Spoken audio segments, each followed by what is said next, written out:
안녕하세요, 스카치자입니다. 여러분은 발리 연습을 하실 때 얼마나 시간을 할애하시나요? 흔히들 가장 쉽게 배우는 것이 테니스 발리라서 많은 시간을 들여 연습을 하고 있지는 않을 겁니다. 하지만 아이러니하게 게임을 하면서 실수를 가장 많이 하는 것이 발리인데요. 이 쉬워 보이는 동작 하나가 이상하게 게임만 들어가면 에러가 납니다. 레슨 때는 발리를 꽤나 잘한다고 생각해서 자신이 있었는데 왜 게임만 들어가면 안 될까요?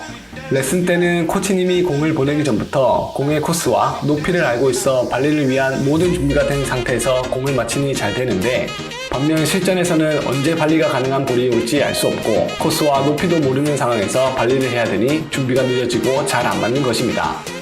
때로는 공이 넘어오는 위치에 따라 이동해야 해서 밸런스가 무너진 상태로 발리를 해야 하니 실수가 많아질 수밖에 없습니다.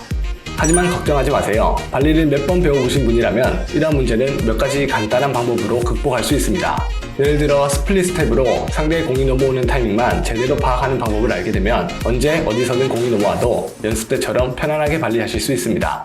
그래서 이번 영상에서는 발리를 배워보신 분이라면 누구든 편하고 자신감 있게 게임에 적용할 수 있는 발리 꿀팁들을 정리하여 알려드리려고 합니다.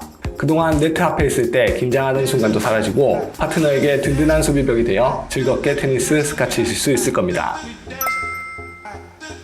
스플릿 스텝은 자세를 취하기 전 폴짝 한번 뛰어서 자세를 다시 정렬하는 스텝인데요. 모든 테니스 자세에서 필수이지만 특히 발리에서는 다른 자세보다 더욱 중요합니다.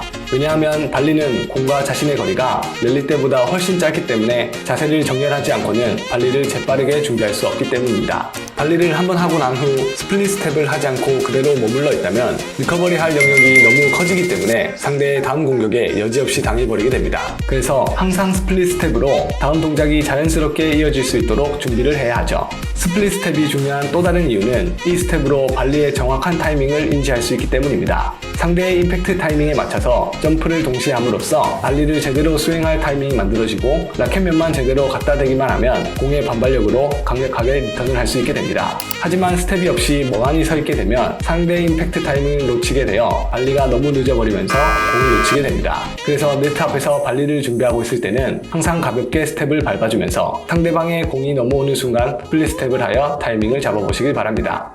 스플릿을 할 때 주의점은 자신의 어깨 너비보다 더 크게 발을 벌려줘야 된다는 것인데요. 발 사이의 간격이 너무 좁아버리면 발이 움직여야 하는 범위가 넓어져서 스플릿을 하는 의미가 없어집니다. 그래서 양발을 더 크게 벌려 어디로 공이 오든 재빠르게 준비할 수 있도록 충분한 간격을 벌려두어야 합니다. 스플릿 스텝은 좌우 움직임뿐만 아니라 대각, 앞뒤 움직임도 마찬가지인데요. 본인이 네트 쪽으로 달려가고 있다면 발리를 하시기 전 반드시 스플릿을 해주고 발리를 빠르게 맞이할 준비를 해주시면 됩니다. 이 스텝과 상대의 임팩트 타이밍만 정확하게 일치시킨다면 연습 때처럼 편하게 발리로 반격하실 수 있을 겁니다. 스플릿 스텝으로 자세를 정렬했다면 이제 상대방의 공을 어디로 넘길지 정해야 합니다. 게임을 할 때 발리로 방향 전환을 하는 것은 상대를 흔들기 가장 쉬운 방법 중 하나입니다. 각도만 살짝 바꿔놔도 강력한 스트로크로 리턴하는 것보다 훨씬 효과적인 공격이 되죠. 발리로 각을 만들어 보내는 원리는 간단하게 두 가지 방법이 있는데요. 첫 번째가 바로 몸의 위치를 바꾸는 것입니다. 공이 어느 방향으로 와도 내 몸의 위치만 적절히 조절해준다면 자신이 원하는 방향으로 공을 보낼 수 있습니다.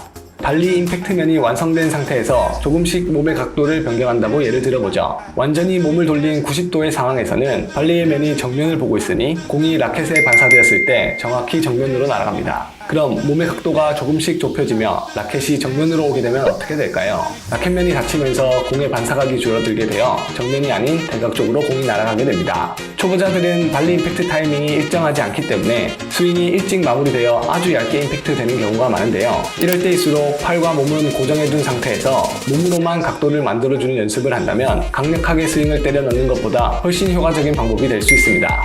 아직 게임에서 발리로 득점 경험이 없으시다면 스플릿 스텝으로 자세를 정렬한 뒤 몸의 각도만 신경 써서 발리를 하는 연습을 선행해주세요. 굳이 스윙을 한다거나 팔을 뻗어 면을 가져다 댈 필요도 없습니다. 양쪽으로 완전히 돌아서서 공을 정면으로 보내는 것에 익숙해졌다면 원하는 위치로 공을 보낼 수 있도록 몸의 방향을 조금씩 조절해 보시면 됩니다. 발리 방향감이 살아나면서 이제 강력한 발리를 하실 준비가 되실 겁니다.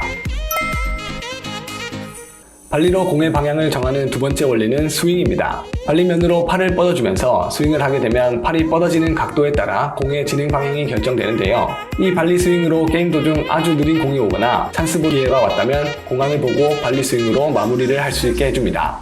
우리 몸의 구조상 발리 스윙으로 팔을 뻗게 되면 몸 앞에서 임팩트가 발생하면서 포핸드는 왼쪽으로, 백핸드는 오른쪽으로 공이 갈 수밖에 없는데요. 이 구조를 이용하여 발리 공격을 하는 것입니다. 하지만 여기서 주의하셔야 할 점은 발리면이 만들어졌으면 손목의 힘으로 라켓이 고정된 상태로 그대로 가져와야 원하는 방향으로 공을 보낼 수 있는데요.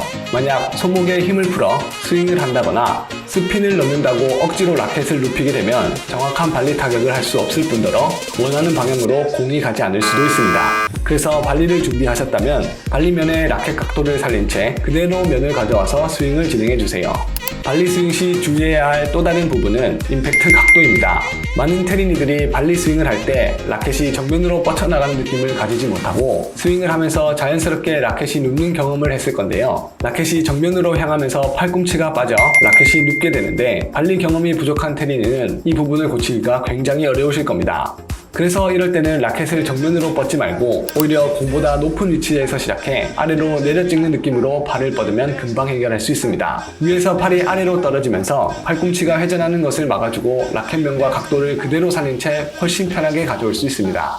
이러한 느낌에 익숙해지기 위해 발리를 할 때 마치 앞에 대나무가 있다고 생각하시면서 손날로 찍는 느낌으로 라켓을 가져온다면 금방 자세에 익숙해질 수 있습니다. 그럼 라켓면도 확실히 살고 임팩트 위치도 정확히 맞으면서 이전보다 훨씬 강하게 공이 나가는 것을 경험하시게 될 겁니다. 어떠신가요?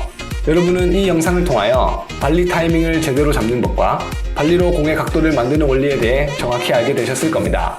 오늘 알려드린 꿀팁들이 아주 사소하고 당연한 원리로 느껴지실 수 있지만 이 동작들을 경기 중에 자연스럽게 소화하는 것은 굉장히 어렵고 시간도 오래 걸릴 수 있습니다.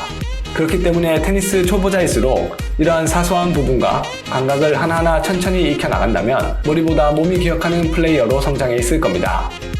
저는 이번 영상과 같이 테니스 실력을 가장 빠르게 성장시킬 수 있는 정보와 꿀팁으로 돌아올 테니 구독과 좋아요를 누르신다면 놓치는 일이 없으실 겁니다. 누구나 테니스 재밌게 스카치는 그날까지 스카치자였습니다. 감사합니다.